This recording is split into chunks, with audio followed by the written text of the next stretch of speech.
Ya vamos a dar inicio entonces a este bloque de conversación. Tenemos acá a nuestro invitado, Osvaldo Ursúa. Osvaldo, un gusto tenerte acá y gracias por haber aceptado conversar con nosotras.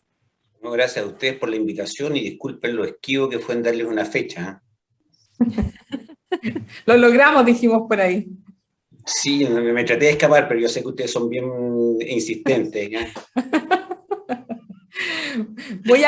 Voy a presentarte porque tienes una tremenda trayectoria y como vamos a hablar de política minera, eh, tienes un doctorado en ciencia y tecnología y tienes más de 20 años de experiencia en el sector minero, eres director de la consultora Carungen y entre otras cosas ha liderado el programa de desarrollo de proveedores de clase mundial, ha colaborado en la definición de políticas de minería, de desarrollo de minería en distintos países y ahora participaste en todo lo que fue la elaboración, ¿cierto?, de la política minera 2050, que es de lo que vamos a hablar. Así que tremenda trayectoria en este mundo. Ahí participamos, tienes que hablarlo en primera persona, los tres participamos en ese esfuerzo. En algo de esa discusión. Nos preguntábamos antes con Pamela esto de por qué antes no había habido una política minera y hoy día tenemos una política minera donde miramos hacia el futuro. ¿Por qué antes no se había dado esto de tener una política minera? Yo creo que en estricto rigor sí ha existido una política minera, si miramos digamos, los últimos 50 años, y quizás hay que hacer una pequeña precisión, tal vez lo más adecuado sería decir que la política no se ha actualizado. Entonces hay que explicarme un poquito.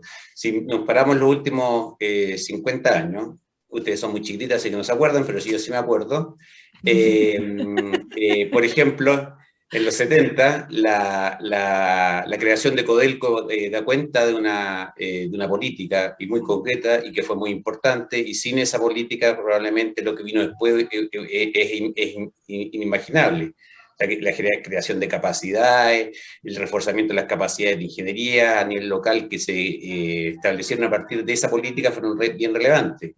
Después, el testimonio posta lo tomó otra política, que fue seguramente la política de hacer esto más grande a través de la atracción de inversiones extranjeras principalmente. Si bien eso no fue una política, fueron estas políticas neutrales, o sea, no fue directamente a la minería seguramente fue el sector que más se vinculó con esa política, que permitió que pasar de 1 millón de toneladas a más de 5 millones de toneladas en una década. Se transfirieron las mejores prácticas de nivel internacional, se generó un parque industrial que antes no existía y en parte era fruto de esa política. Entonces, nuevamente, sí existió una política.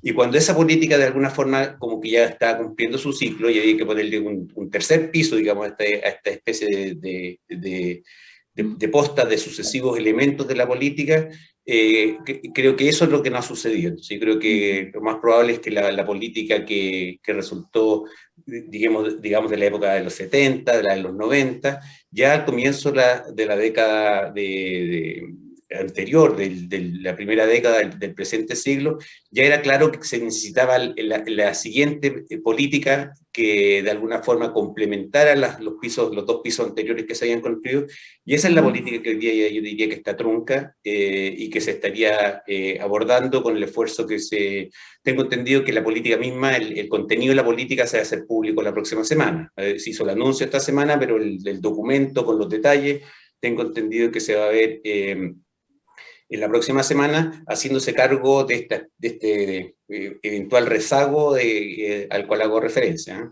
En ese rezago, yo creo que han habido varios ámbitos, pero los más relevantes en términos de la discusión ha sido el territorio, la minería y el territorio. Y por otro lado está esta conexión con el ecosistema de ciencia, tecnología e innovación. El ministro en su presentación del lanzamiento decía que esta política se había construido con muchas personas participando de manera transversal desde el punto de vista político, pero también con muchos sectores. ¿Cómo o cuáles han sido como las principales demandas de estos dos focos, de las comunidades y el territorio? Y por otro lado, del mundo de la ciencia, la tecnología e innovación, que de alguna forma se hace cargo de esta política.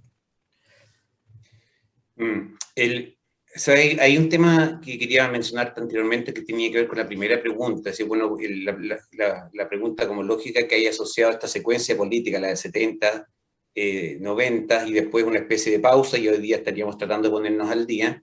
¿Por qué hubo esa pausa?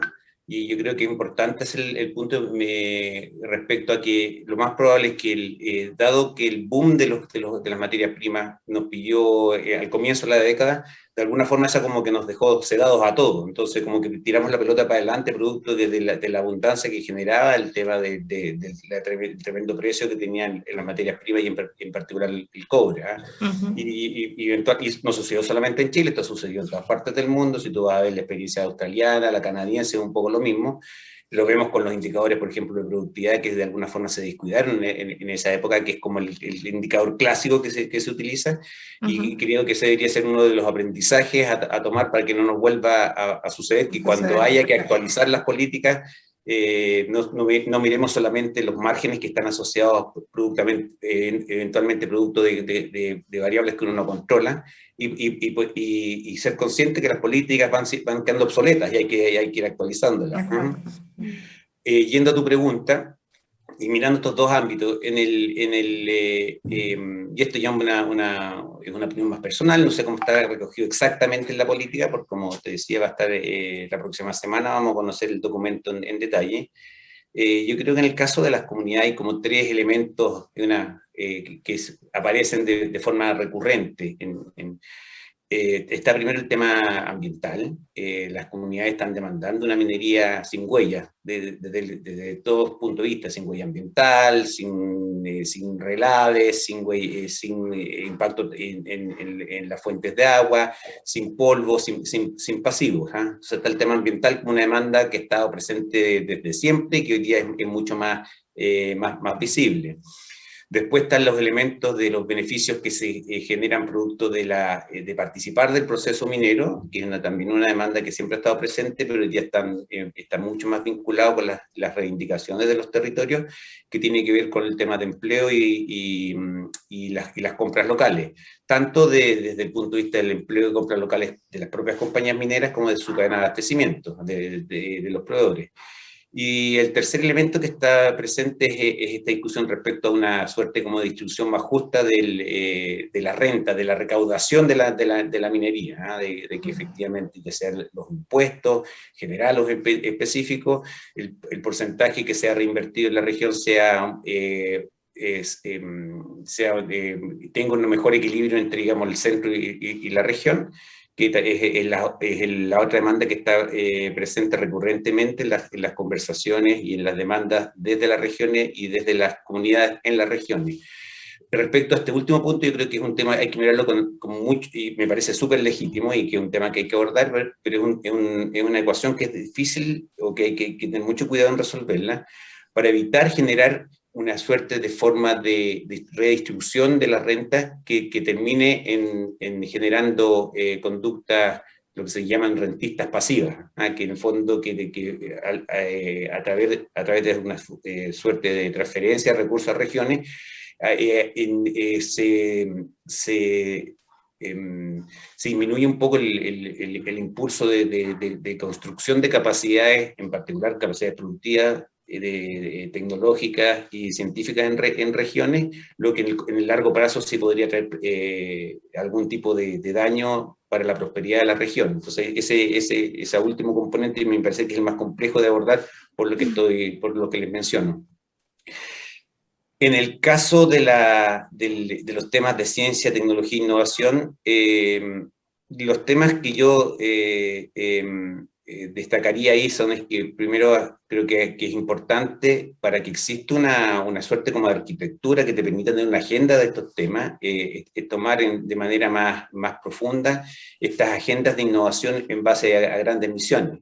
Se habla del hidrógeno verde, se habla de los relaves, se habla del agua, se habla de la economía circular. Entonces, cómo efectivamente tener una agenda o varias agendas, pero en torno a grandes desafíos que sean articuladores para efectivamente evitar esta fragmentación. Hoy día hay ciertos esfuerzos, sabemos que los recursos que se necesitan son mayores que los que hoy día se estarían invirtiendo, pero al mismo tiempo también sabemos que las iniciativas están súper fragmentadas. Entonces hay muchas personas que están trabajando exactamente en los mismos temas, hay redundancia, no se replican, se repitan las cosas, y eso mismo atenta con darle cierta continuidad a los esfuerzos que podríamos denominar estratégicos.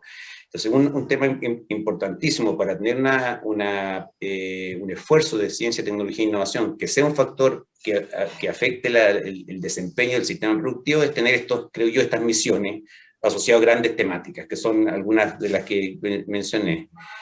El otro elemento que yo creo que es importantísimo en la agenda de ciencia, tecnología e innovación es poder aprovechar esta oportunidad para entrar de lleno a la famosa revolución industrial 4.0. Y entrar de lleno no significa comprar las nuevas tecnologías, sino que participar en el desarrollo de las nuevas tecnologías.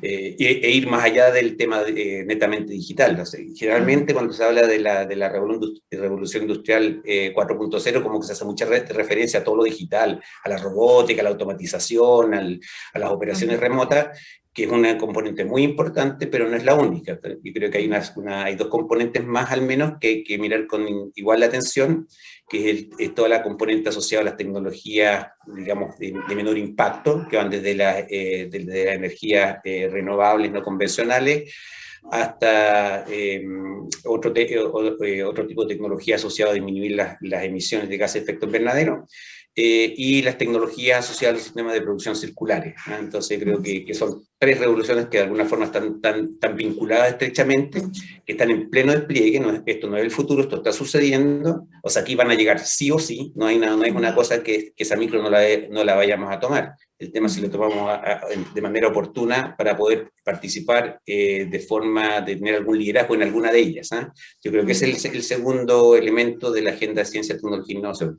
Cómo subirse como protagonista, como actores no pasivos de esta revolución tecnológica 4.0 que tiene estos tres elementos.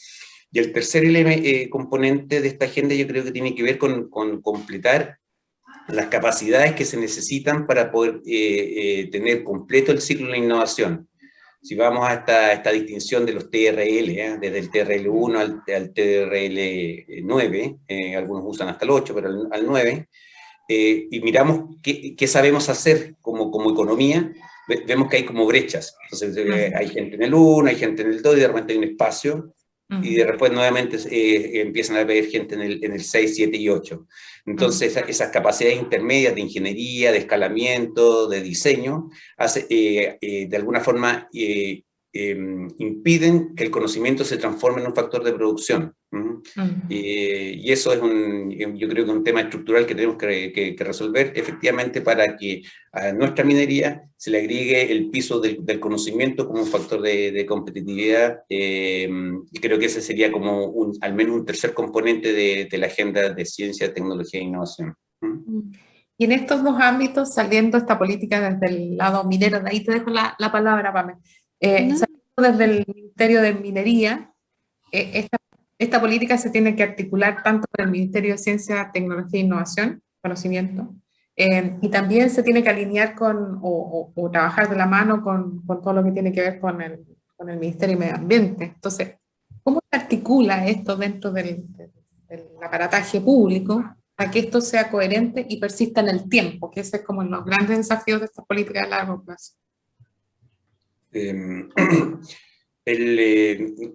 No tengo, digamos, la respuesta perfecta. Si se la tuviese, estaría en este momento en alguna lista de candidatos a un premio Nobel, pero voy a tratar de aproximarme a la mejor algunos elementos del desafío que tú planteas.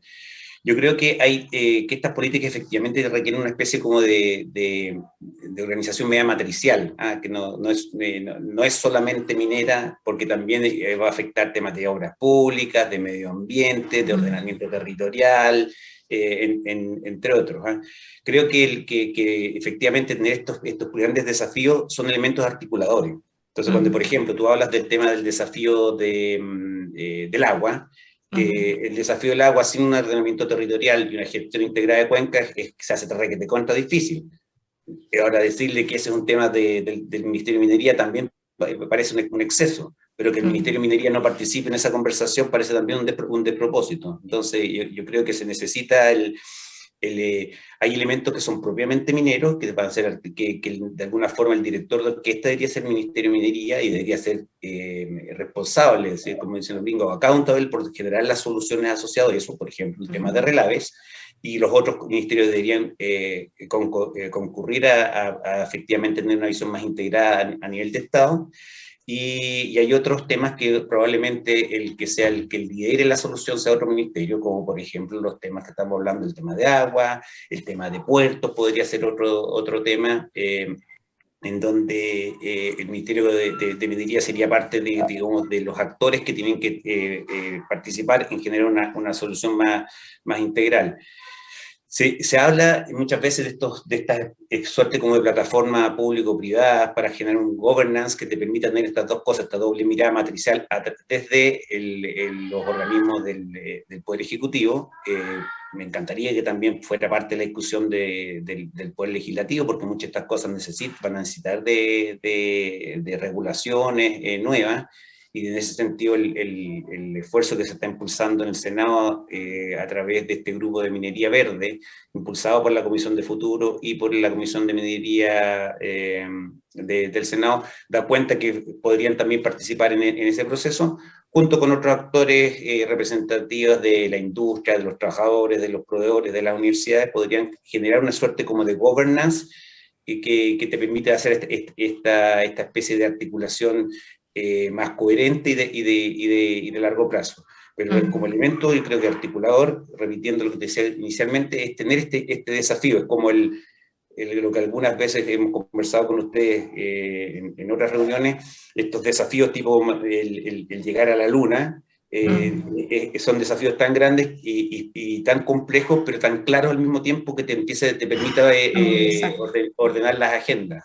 Entonces, esas cosas yo creo que son las que están surgiendo ahora, y esperemos que estén también recogidas con bastante fuerza en la política que vamos a conocer la próxima semana, y en la siguiente conversación a la cual usted me va a invitar vamos a poder hacer ese balance. Muy bien, ahí vamos a estar. Amén. Te dejo ahí el micrófono, si no nos vamos, Eso, hacemos así, y te dejo el micrófono para la siguiente. ¿Te parece? Ya, súper. Perdón, me comí todo. No, por favor. Harto que hablar, siempre decimos lo mismo. Fue culpa mía en todo caso, ¿eh? No, súper bien. Está bien. Lo hiciste súper bien. Vamos a la pausa entonces y volvemos.